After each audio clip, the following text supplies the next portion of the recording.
Okay, I promised you guys up front that I was not doing Basketball Wives. I refuse to even watch. But as I also stated, I had planned on reviewing my favorite reviewers. With that being said, today I'm gonna do episode 1 and 2. Uh, Dineva was the first one that I watched on YouTube. I'm gonna be real honest. He's always been my favorite. I started watching YouTube because of him and his channel. Um, and so, like I said, I am going to review Basketball Wives through my reviewer's eyes. So that's that. And in his opening on episode 1, um,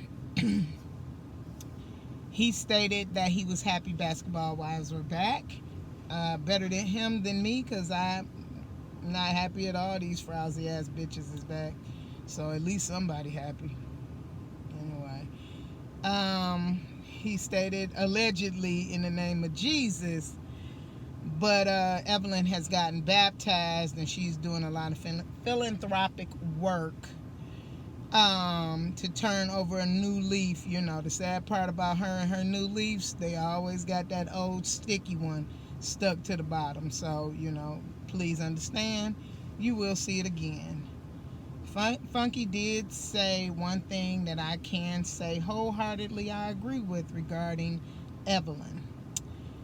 And she's a professional reality TV personality. I wouldn't give her star, but I will say personality. This is what she does. This is her true form. This is how she's made her bones. So, like always, she's done something stupid one year, and then all of a sudden, here she is. She's trying to clean up her act. So, whatever. Um, you know, she does fucked up shit all the time. This isn't new for Evelyn. Like I said, this is her normal self. So,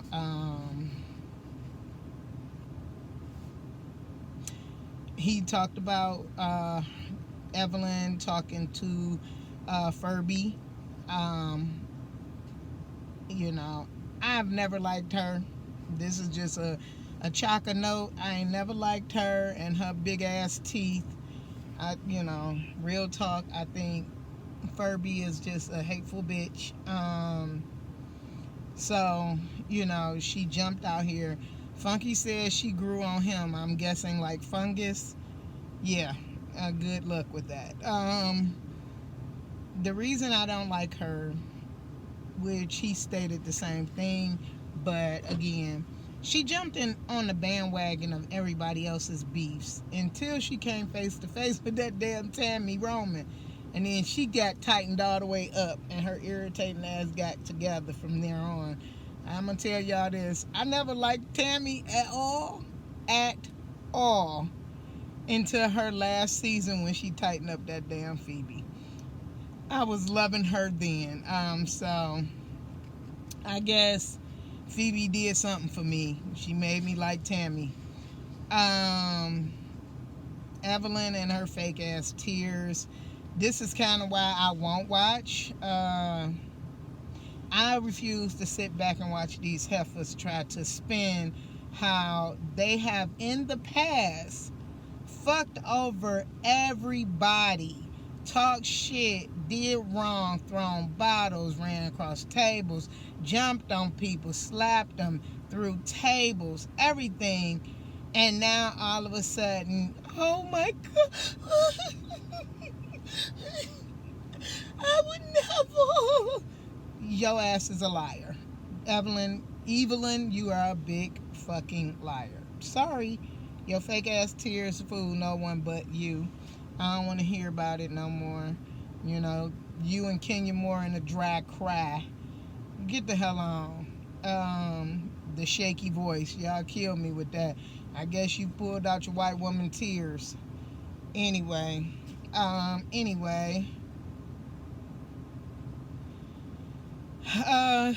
Don even had me crying, laughing, because he was right. And I was right there with him. Nobody believes you didn't know that them emojis, that ape emoji, wasn't derogatory or colorist. So let's be clear, you were disrespectful and you got caught. Yes, it does make her a colorist. Her using that emoji was disrespectful. And she do know. But I'ma help her out. Yo, Billy Badass finally got what you deserved. It got you right together where you reside. Your own neighborhood showed you that, bitch, we ain't trying to hear that shit. You grew up in the Bronx and you been around black people. I know one damn thing. You know that damn ape emoji was not, so that was disrespectful to black people. So I'm not hearing it for you. Shawnee and her fake commentary for PR stunts and moves, about how she trying to say that OG, those may have been her feelings and I'm not going to discount them. But I love how at the end, even though she using her PR voice, she made sure she stuck it in to say, well, I can have a talk with her as long as it's peaceful. That was just another way of saying long as she's not aggressive to me. Bitch, you were the aggressor. You and your fake ass Billy Badass friend who, again, out of all these years, you ain't one time called this hoe that you call best friend fucking aggressive. And she's done some shit that I am not, I'm sorry. I'm going off track. Anyway, OG, Dineva, again, I love it. I agree with you. If I was OG, I wouldn't have returned, because this is going to end up being a way for them to flip the script and make you the bad guy and say that you are aggressive. They're going to figure out a way to cut and paste this so that they can get another season, because this is the season, like, after the whole running across the table and throwing bottles was for Miami. They got to figure out a way to at least get another season and help clean up their act. So trust and believe. You can understand that Shawnee and Evelyn, who I think is now one of the EPs, are going to figure out a way to, use as much. So if I was you, OG, I just keep myself even toned like you have been doing. Don't argue with her. Don't go back and forth, because they're going to try to spin it to make you look like the aggressor. So I'm with Funky Dineva in that I wouldn't have came back if I was you.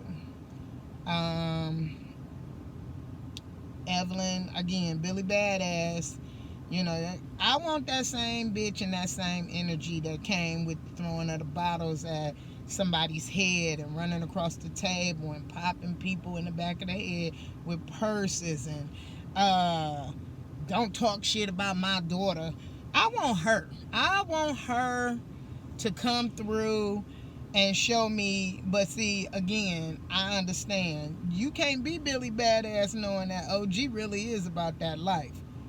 Now, she might sound even killed, and she gonna let you talk all that shit across the room, but I'm quite sure you get close enough to her crosshairs and she gonna snatch your damn head off your shoulders. So, I mean, hey, again, good luck on that. I'm done with them and this colorist thing, because we all saw it in real time, Evelyn. It's not like you didn't show us who you were. Furby and her non-cooking ass decided that, she's going to learn how to cook for her new old man. Her new boyfriend, but he's an old boyfriend. So her new old man. But as Funky brought up, she needs a guy like Doug Christie. Trust and believe. Now, Doug Christie is so pussy, he's scared of Jackie his own damn self. So he probably feel like, do what you do on that goddamn show and leave my ass alone. So Furby, yeah, you need to learn how to cook, because dude gonna leave your ass alone. I love the fact that they did bring Liza on. I'm still not watching it. Lamar Odom's baby mama.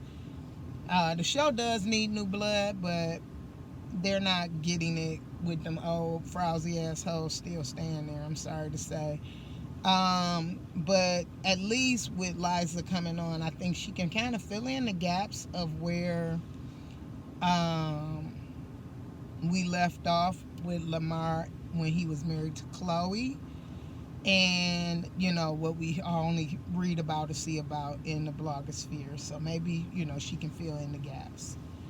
Her OG and her man going mattress shopping, and I hate when people, because my dude is real tall, and although I'm a lot shorter than him, when you dating somebody that's tall, especially as a basketball player, you can't go to a regular mattress store. So unless you're getting something purchased away, or you just going in to test the softness or the firmness, you're not going to a regular store for a mattress for a basketball player. Anybody over 6 feet tall, you going somewhere and getting a specialty mattress.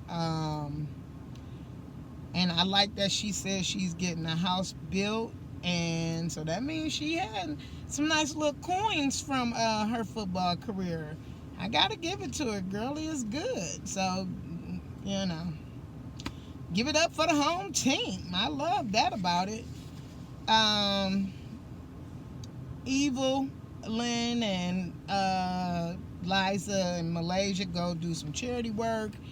And I guess this was like just as COVID was creeping in, and we didn't know, people were still kind of like, well, let's still be able to go out, but they didn't know exactly how that worked. So in the effort to, fight COVID, they went out and started helping wash clothes for people who couldn't afford it. Basically trying to get as much as they could done just before COVID shut, everything down. These were the early months before it got really real in these streets. So that was that. Evil tried to mend Jackie and Malaysia's fence and their friendship back together. And again, maybe that's why I followed Dineva, Funky Dineva, because of the fact that he said the same thing I said when he was explaining what happened. Jackie, it's called manners. I have always learned when you walk in a door, you speak to the room at least. If you walking into a room, that's called good manners. I know you know better than this. And they discussed it. So because she walked in and didn't speak to Malaysia, and I guess she spoke to dumbass Evelyn, that Malaysia got up with her mean ass and walked out, because she was like, I ain't with this silly ass shit, which I understand. I'd have walked out too, although I felt like Malaysia did the absolute most with that bullshit the last season I did watch. So whatever. We get into, because he answered his own question about the colorist thing, because of some of the things about people making comments about black women in his comments. Dineva, I also had a personal note that I wanted to say, and it's basically it was, I know that colorist conversation really needs to be had, not for the stunts and shows of Basketball Wives. I think it's just time for us to have that conversation. And there is a bad history involved in it. It would have been nice when Mark Lamont Hill had sat down with Shawnee, that they brought in OG and the rainbow of brown faces of brown girls, so that they could all discuss the whole point of colorism and how it is brought out. Because that aggressive conversation is always stuck to only brown women, especially darker tones, those dark jewel tone women.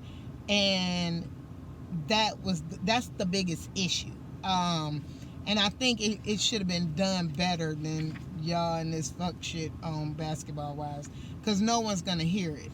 That moment that they had the special segment with Shawnee and Mark Lamont Hill, they should have done it then. So, my own personal, it's time for the colorism conversation, but Basketball Wives ain't the one I'm gonna be watching to find that out. So, that's my take on my favorite reviewer and his review of these fake assholes that call themselves Basketball Wives. So I will see y'all in the next one. Have a good day. Oh, rate, comment, and subscribe. Thank you.